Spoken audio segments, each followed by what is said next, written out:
Salmo de número 111, faremos a leitura e a exposição de todo o Salmo.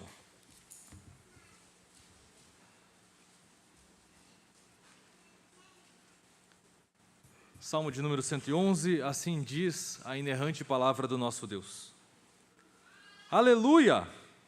De todo o coração renderei graças ao Senhor, na companhia dos justos e na assembleia. Grandes são as obras do Senhor, consideradas por todos os que nelas se comprazem. Em suas obras, há glória e majestade, e a sua justiça permanece para sempre. Ele fez memoráveis as suas maravilhas. Benigno e misericordioso é o Senhor. Dá sustento aos que o temem. Lembrar-se-á para sempre da sua aliança. Manifesta ao seu povo o poder das suas obras, dando-lhe a herança das nações.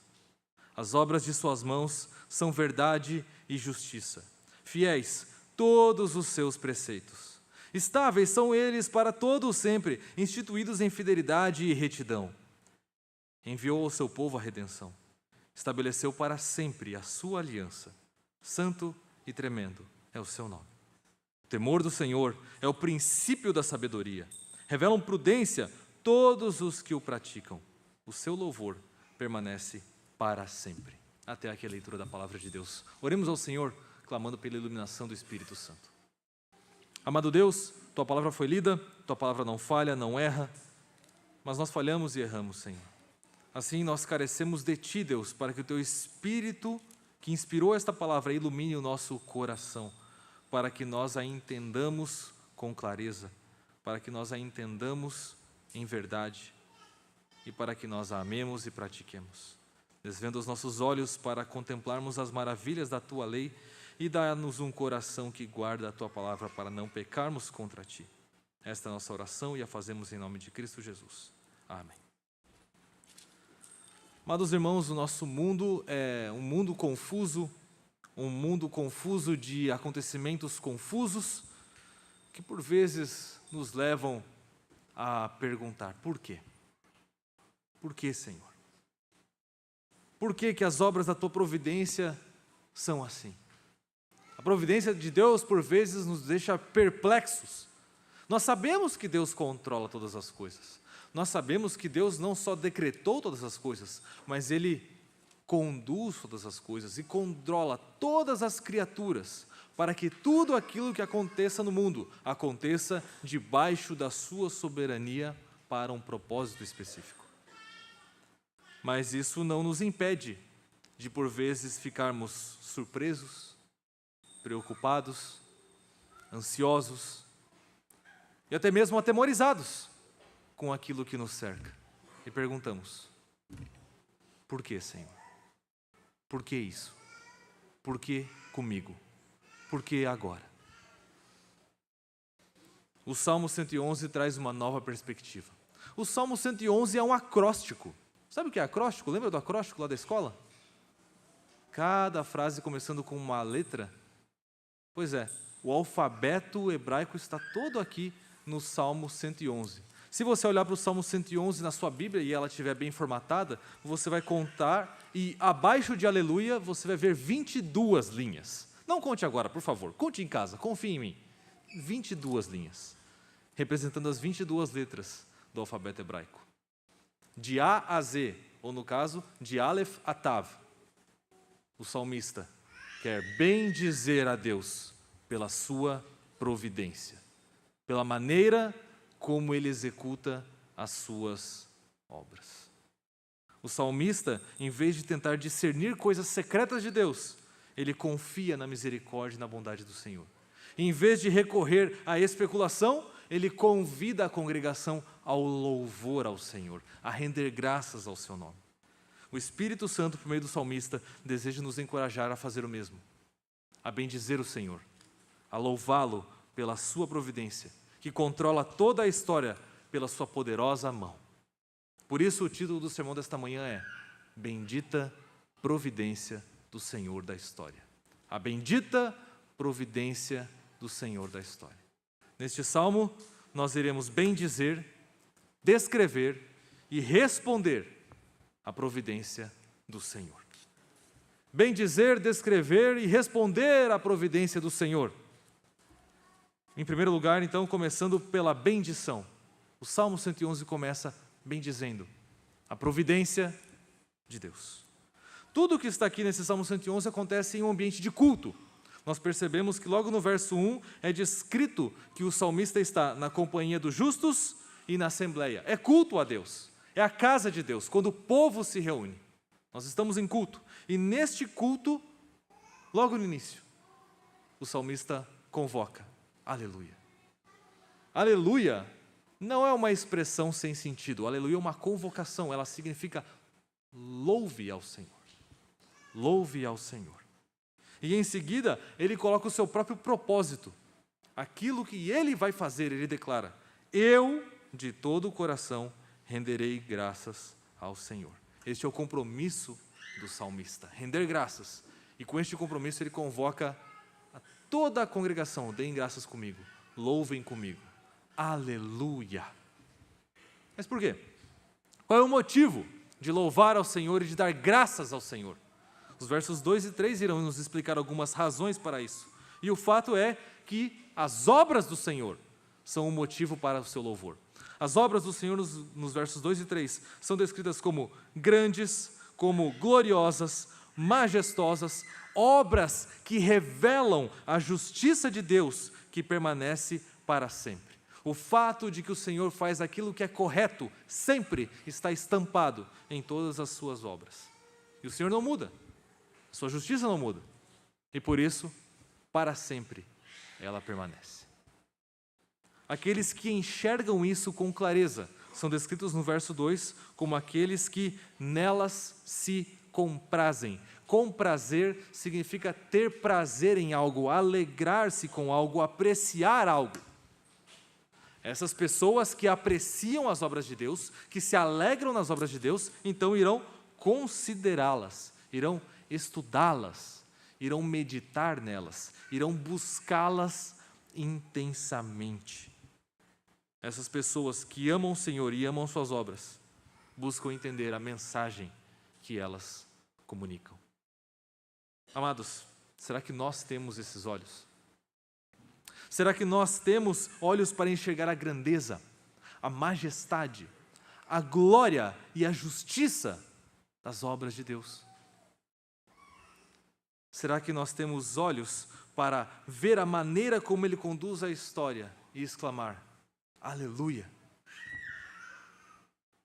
Olhe para as obras da criação. Olhe para a providência do Senhor. Será que isso não te deixa sem ar, estupefato, maravilhado? Será que não aquece o seu coração perceber como Deus anuncia e faz acontecer? Como Ele decreta e executa? Como nenhuma das suas palavras falha? Jamais.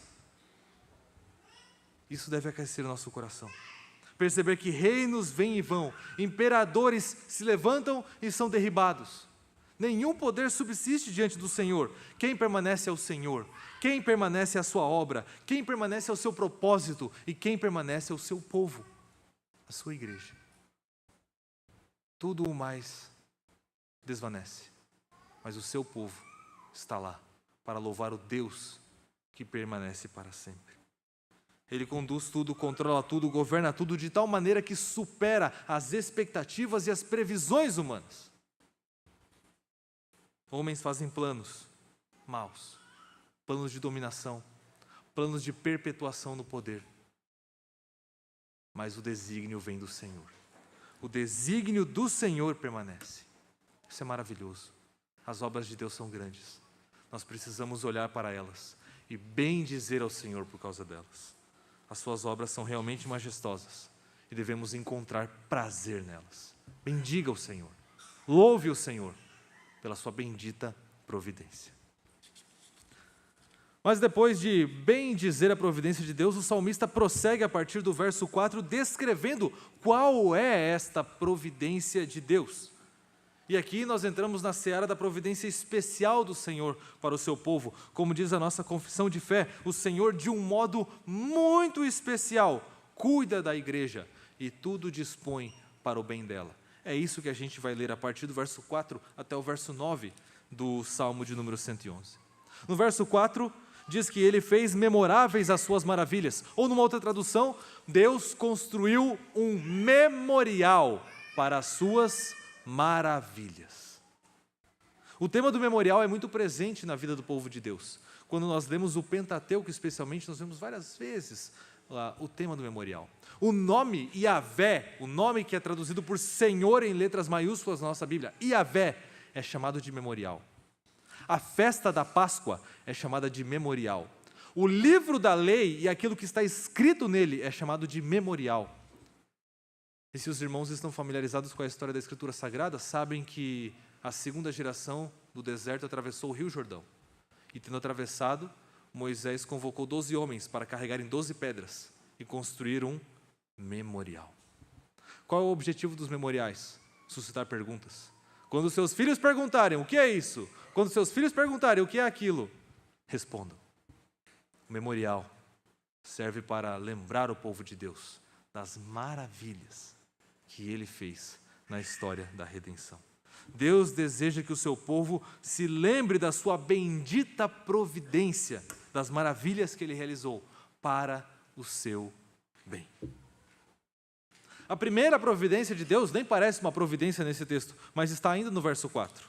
O verso 4 diz: benigno e misericordioso é o Senhor.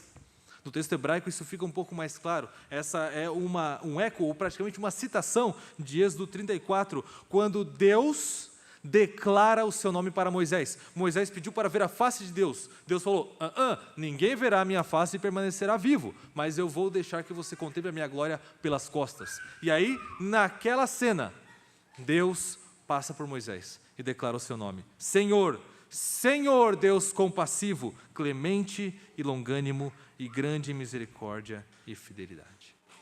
A primeira providência bendita do Senhor para com seu povo é se dar a conhecer. É revelar o seu nome. Você jamais conheceria a Deus se Ele não tivesse se revelado.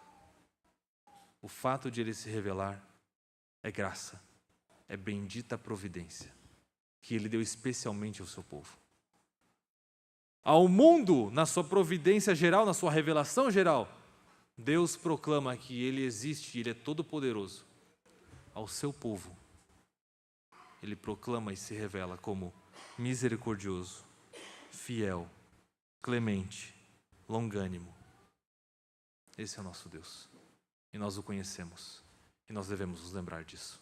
Ele se deu a conhecer a nós. Bendita a providência do Senhor. E o Salmo prossegue citando diversas outras providências. O verso 5 fala sobre o sustento aos que o temem. O verbo está traduzido como dá, mas o verbo hebraico poderia, e talvez até deveria ser traduzido como deu no passado. A ideia é uma referência ao maná no deserto. Lembrar-se-á sempre da sua aliança, a aliança que ele estabeleceu com Abraão, Isaque e Jacó e firmou no Sinai. E depois manifesta ao seu povo o poder das suas obras, dando-lhe a herança das nações. A ideia é remeter à conquista da terra prometida, a terra que o povo iria herdar. Deus o deu.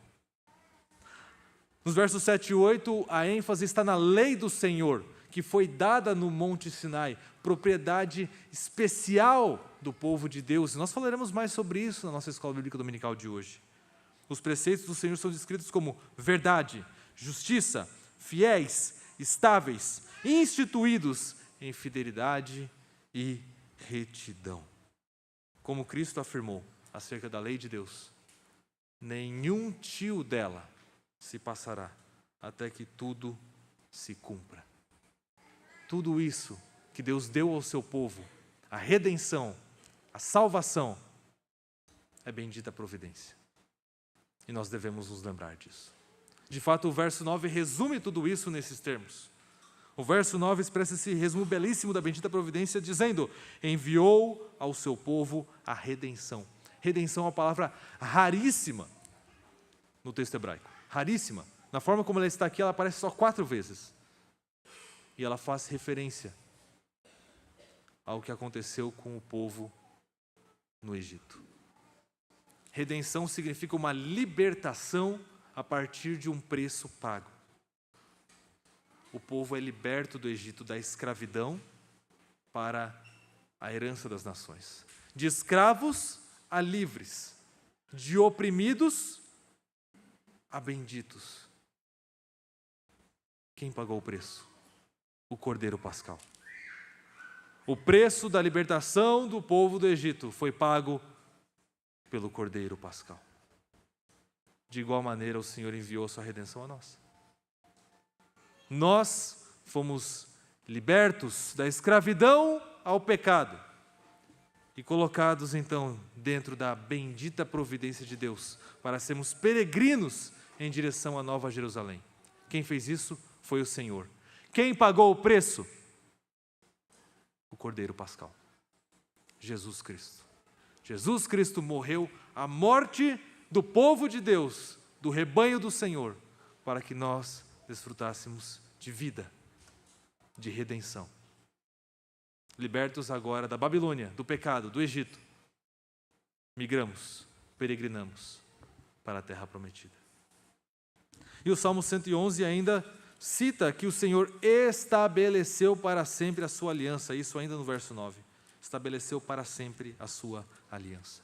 A primeira aliança que aparece no texto sagrado é a aliança firmada com Adão. Nossos símbolos de fé chamam de pacto das obras ou pacto da vida. Por quê? Porque Deus prometeu vida eterna a Adão. Adão é colocado no jardim do Éden, é colocado diante da prova, uma prova temporária, que diria a ele: obedeça e herdarás vida eterna, transgrida e morrerás. E nós sabemos a história. Nós sabemos que Adão transgrediu. E que, portanto, Deus tinha todo o direito de exterminar a raça humana naquele exato momento, mas Ele não o fez. Ele quis estabelecer uma nova aliança. E de Gênesis 3 a Lucas 22, essa aliança é desenvolvida até chegar ao seu ápice, quando Cristo Jesus proclama: este é o cálice da nova aliança, no meu sangue, derramado em favor de vós. Cristo Jesus é o novo Adão, em quem é instituído um novo pacto, uma aliança eterna, estabelecida para sempre, com Cristo. E nós, porque estamos em Cristo, essa aliança também é trazida a nós. E por isso o sacramento da aliança, que é o batismo, foi administrado nesse dia. A aliança é para nós e para os nossos filhos, estabelecida para sempre. O Senhor será o nosso Deus, nós seremos o seu povo, e nada neste mundo poderá nos separar do amor de Deus que está em Cristo Jesus, nosso Senhor. Este é o nosso Deus bendito. Santo e tremendo é o Senhor. Assim encerra o verso 9. Falamos há pouco sobre como devemos enxergar a grandeza, a majestade e a glória da bendita providência de Deus. E como não fazemos isso? Como temos dificuldade de fazer isso? As lutas e as circunstâncias da nossa vida tiram os nossos olhos da bendita providência de Deus para nos tornar murmuradores. E nós conhecemos muito bem essas lutas e sofrimentos. Lutamos com problemas no casamento, sofremos com a nossa saúde, enfrentamos tribulações na nossa família, ficamos frustrados e às vezes até desesperados por causa da nossa condição financeira. E em tudo isso, a nossa mente pecadora vem. Por que, Senhor? Por que comigo? Por que agora? Que providência é essa, Senhor? Que providência é essa? Nesse contexto, esse trecho do Salmo traz um ensino maravilhoso para nós. Como é que o salmista pode bendizer a Deus pela sua providência? A resposta é tirando os olhos de si mesmo e olhando para a história e para o que o Senhor da história realiza na história para o bem do seu povo. O salmista se lembra de que a história do mundo não é sobre ele. Ele não é o protagonista da história do mundo.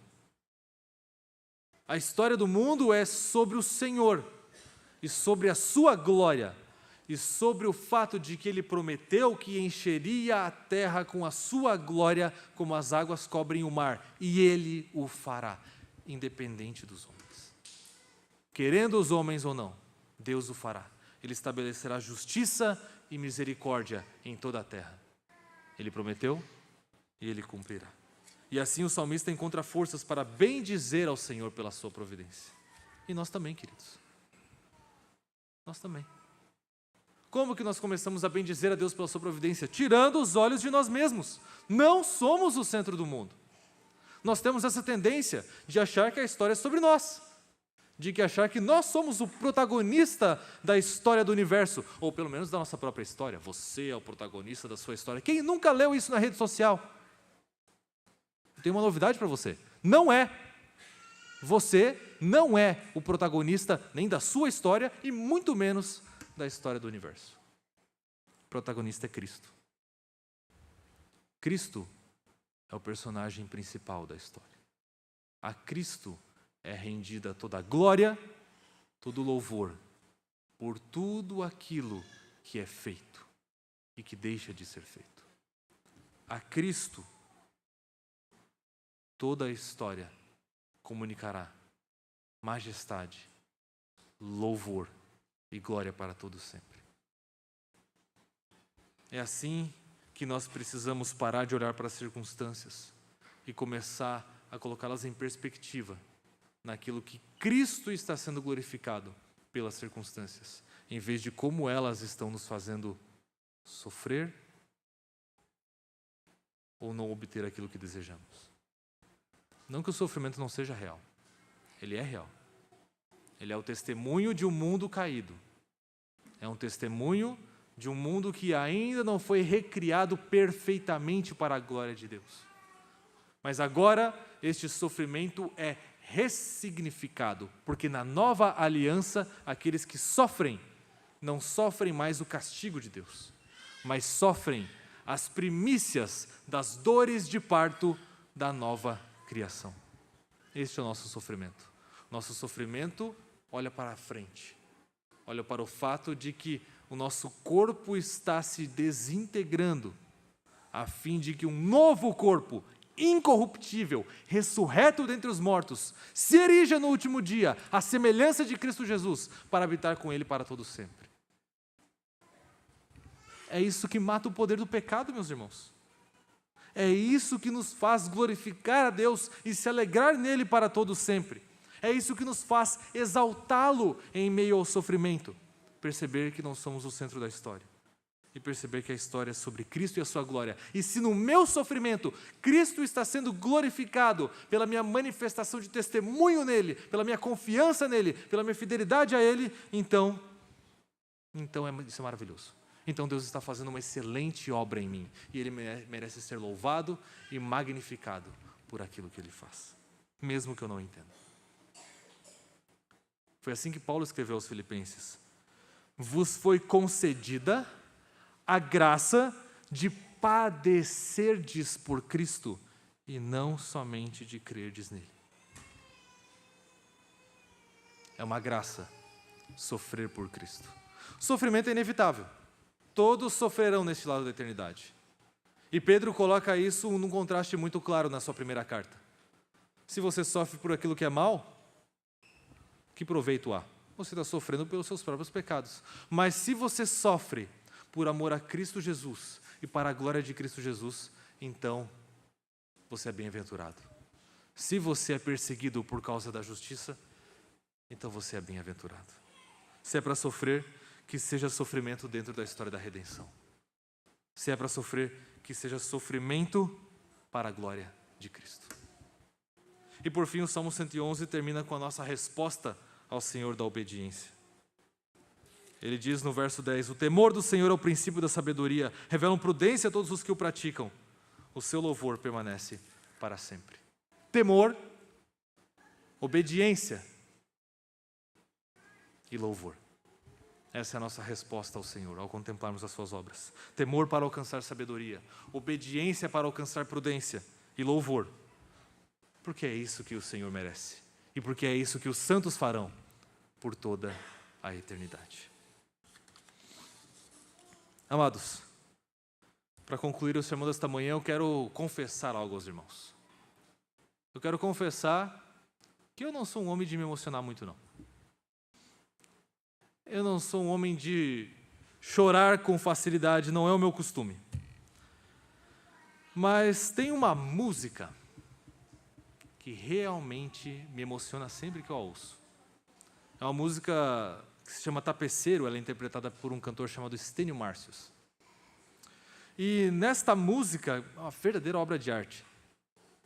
O coro dela diz assim: minha vida é obra de tapeçaria, tecida de cores alegres e vivas, que fazem contraste no meio das cores nubladas e tristes. Se você olha do avesso, nem imagina o desfecho. No fim das contas, tudo se explica, tudo se encaixa, tudo coopera para o meu bem. Quando se vê do lado certo, muda-se logo a expressão do rosto. Obra de arte, para a honra e glória do tapeceiro. Quando se vê do lado certo, todas as cores da minha vida dignificam a Jesus Cristo, o tapeceiro. Isso é lindo. Não só a nossa história, mas a história da história, toda a história, é uma obra de tapeçaria. E essa obra de tapeçaria, quem tece é o tapeceiro. Só que ele tece do lado de lá da eternidade. Nós olhamos do avesso. E quando nós olhamos do avesso, nós nem imaginamos o desfecho da história. Um monte de linhas nubladas e tristes, sofrimento. No meio delas, algumas linhas alegres e felizes. Nós não entendemos o que está acontecendo. Mas o tapeceiro está lá. Ele está vendo do lado certo, não do avesso. E ele revelou qual que é o desfecho. O Senhor revela na sua palavra que o desfecho é todas as cores da nossa vida, nubladas e tristes ou alegres e vivas, e todas as cores da história do universo, rendem glória a Jesus Cristo. No último dia, a obra de tapeçaria vai se desvirar. Ou de fato é nós que iremos para a eternidade, é nós que iremos vê-la do lado certo. Nós iremos contemplar a obra completa. Hoje nós não a contemplamos. Hoje nós vivemos pela fé. Então, irmãos, que vivamos pela fé no Senhor da história, bendizendo todos os dias a sua maravilhosa, gloriosa e misericordiosa providência para conosco.